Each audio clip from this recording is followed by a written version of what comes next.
नमस्ते, मैं हूं सुरेश कुमार एकलवे और आप देख रहे हैं हिंदुस्तान न्यूज एंड टिप्स। साल 2014 के बाद गाजा में भीषण जंग शुरू हो गई है। इस जंग का ऐलान मंगलवार को प्रधानमंत्री बेंजामिन नेतन्याहू ने कर दिया था, जब फिलिस्तीन के मुसलमान आतंकियों ने इजराइल पर रॉकेट हमले करके एक भारतीय महिला समेत 3 इजरायली नागरिकों को शहीद किया था। हमास के हमले से गुस्साए इजराइल ने फिलिस्तीन में न सिर्फ भारी तबाही मचाई है, बल्कि हुर्रों के तबेले में खलबली भी मचा दी है। इजरायली सेना के जबरदस्त एक्शन से ईद उल फितर बकरा ईद में तब्दील हो गया है और अभी तक हमास के शीर्ष कमांडरों समेत 70 से ज्यादा आतंकियों को हुर्रों की खोज में भेज दिया गया है। यह इजराइल की इतनी कठोर कार्रवाई है जिसने पूरी दुनिया को चिंता में डाल दिया है। संयुक्त राष्ट्र ने हालातों के खतरनाक होने की बात कही है तो मुस्लिम देशों की घिघी बंद गई है। इस्लामिक कंट्रीज एक बार फिर तहमदों में गांठ लगाती दिख रही है, मगर किसी भी मुस्लिम देश की तशरीफ में इतना दम नहीं है कि वह इजराइल की तरफ थूथन उठा सके। जुलाई 2020 में आर्मेनिया और अजरबैजान की लड़ाई में कूदने वाला तुर्की अपनी मुल्ला नीति का ढोल बजाने जरूर उतरा है। तानाशाह रेसिप तैयब एर्दोगन ने रूसी राष्ट्रपति से गुहार लगाकर फिलिस्तीनी मुसलमानों को बचाने की मदद मांगी है। यानी तुर्की हो या पाकिस्तान, किसी में इतना साहस नहीं है जो गर्दन उठाकर इजराइल को ललकार सके। ललकार लगाने की बात तो छोड़िए, इन मुस्लिम देशों की इजराइल को उलाहना देने की औकात नहीं है। जबकि आर्मेनिया और अजरबैजान की जंग में तुर्की और पाकिस्तान ने गुस्से में तहमद बुर्के सब फाड़ डाले थे। इस बार इनकी बोलने भर से ही फट गई है। दोनों देशों में छिड़ी इस लड़ाई ने साल 2014 के संघर्ष की याद ताजा कर दी है, जो 50 दिनों तक चला था। इस युद्ध में इजराइल ने 6000 हवाई हमले किए थे, जिसमें भारी तबाही हुई थी। इस लड़ाई में 2250 फिलिस्तीनियों को निपटाया गया था और 11000 से ज्यादा घायल हो गए थे। कम से कम 18000 घर उजड़ गए थे और 73 मेडिकल फैसिलिटी तबाह हो गई थी, जबकि इजराइल का बाल भी बाका नहीं हो सका था। इस बार की जंग उससे भी ज्यादा खतरनाक स्थिति की ओर बढ़ रही है। साल 2014 से लेकर अब तक वैश्विक समीकरण बहुत हद तक बदल चुके हैं।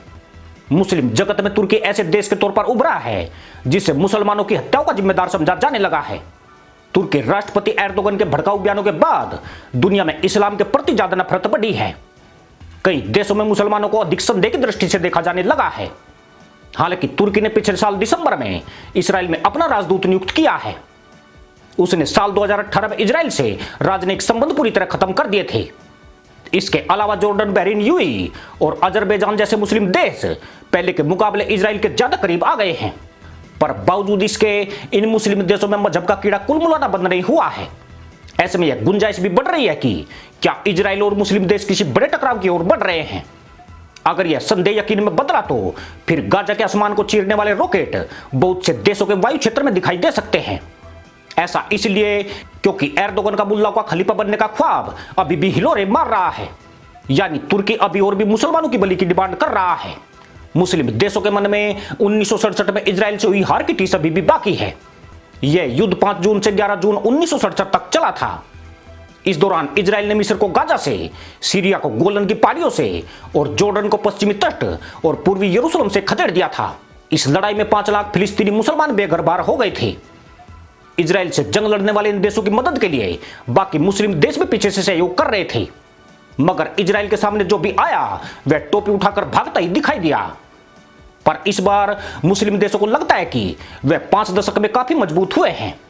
पाकिस्तान जैसे भिखारी और मदरसा मुल्क के पास परमाणु बम है और तुर्की भी खुद को एक ताकतवर देश के रूप में महसूस करता है।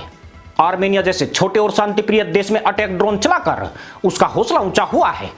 यही वजह है कि उसने मुस्लिम देशों की इजराइल के खिलाफ लामबंदी तेज कर दी है। साथ ही रूसी राष्ट्रपति व्लादिमीर पुतिन से बात करके रूस को साधने की भी कोशिश की है, परंतु रूस किसी भी सूरत में इस लफड़े में कूदने वाला नहीं है।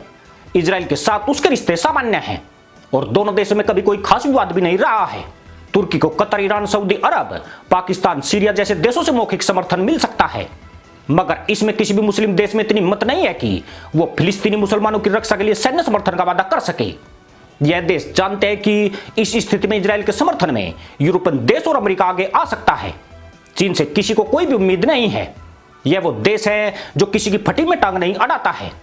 चीन पहले ही उइगर मुसलमानों की बचाने पर लगा हुआ है। उसने उनकी आबादी पर नियंत्रण करके टोपी बाजों की जन्म दर 42% तक नीचे गिरा दी है। दुनिया के किसी भी हिस्से में मुसलमान निपटाए जाए, चीन का रवैया उनके खिलाफ ही रहा है।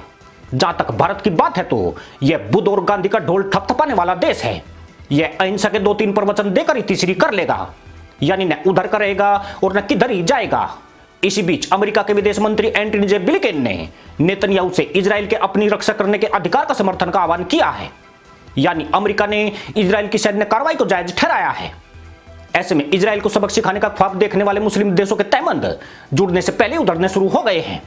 जो पाकिस्तान आपे से बाहर हुआ जाता था, वहां बुरके की तलाश की जा रही है, जबकि फिलिस्तीन के राष्ट्रपति महमूद अब्बास ने मुस्लिम देशों से जान बचवाने की गुहार लगाई है। कुछ टोपीबाज जरूर इस्तांबुल की सड़कों पर गधैया नृत्य कर रहे हैं। उन्हें अभी भी एर्दोगन से उम्मीद है कि खलीफा अपना लिफाफा खोलकर जरूर अल्लाह ताला की शान में आला सुनाएगा। पर यह लड़ाई सिर्फ फिलिस्तीन के साथ ही नहीं लड़ी जा रही है, बल्कि यरूशलेम के पुराने शहर ओल्ड सिटी में भी बुरे हालात है। यहां अरब मुसलमान काफी तादाद में रहते हैं। अपने डीएनए के अनुसार इन्होंने शहर में दंगा मचाना शुरू कर दिया है और यहूदियों को निशाना बनाने के साथ उनके धार्मिक स्थलों में भी तोड़फोड़ मचाई है। यह सब एक सोची समझी साजिश का हिस्सा है। इसका मकसद यही है कि इजरायली सेना को 2 मोर्चों पर एक साथ उलझाया जा सके। इन दंगों से चिंतित प्रधानमंत्री नेतन्याहू ने पुलिस की मदद के लिए सेना को उतारने का फैसला किया है, यानी इजराइल इस वक्त आंतरिक और बाहरी लड़ाई में घिर गया है। मगर यह भारत का कश्मीर नहीं है, जहां भारत के विपक्षी दल पैलेट गन पर हाय तौबा मचाते थे। इजराइल का सत्ता पक्ष और विपक्ष एकजुट होकर इजराइल के दुश्मनों को सबक सिखाता है। दंगाइयों को काबू में करने के लिए सख्त कार्रवाई शुरू हो चुकी है। हमास के 11 कमांडरों के हुरों की खोज में जाने से इस मुसलमान आतंकी संगठन की कमर टूट चुकी है। इजराइल ने हमास की 3 ऐसी इमारतों को ध्वस्त कर दिया है, जिनमें इस संगठन का बैंक, खुफिया विभाग का दफ्तर और इजराइल को निशाना बनाने के लिए रॉकेट दागे जा रहे थे। हालांकि हमास मरने वालों की तादाद 75 के करीब बता रहा है, मगर इजराइल का दावा है कि उसने बड़ी तादाद में चरमपंथियों का काम तमाम कर दिया है। नेतन्याहू का भारी कीमत वसूलने वाला बयान सार्थकता की ओर बढ़ रहा है। इजराइल ने अपने एक सैनिक समेत 7 नागरिक गंवाए हैं। उसके लिए एक नागरिक महत्वपूर्ण है, इसलिए क्रिया के बाद प्रतिक्रिया इतनी जल्दी खत्म होने वाली नहीं है। संभवतः यह टकराव अधिक विकराल रूप अख्तियार करेगा। फिलहाल तुर्की का असर बकलोली से आगे जाता नजर नहीं आता है। इजराइल परमाणु संपन्न होने के साथ दुनिया की सबसे आधुनिक सेना से सुसज्जित है। अगर भूले से भी कोई मदरसा मुल्क इस लड़ाई में कूदा तो उसके चिथड़े उड़ना तय है। इसलिए घर में रहो, ईद मनाओ और घर में बैठकर सिवैया खाओ। इसी के साथ अनुमति दोस्तों। जय जवान, जय किसान, जय हिंद, वंदे मातरम।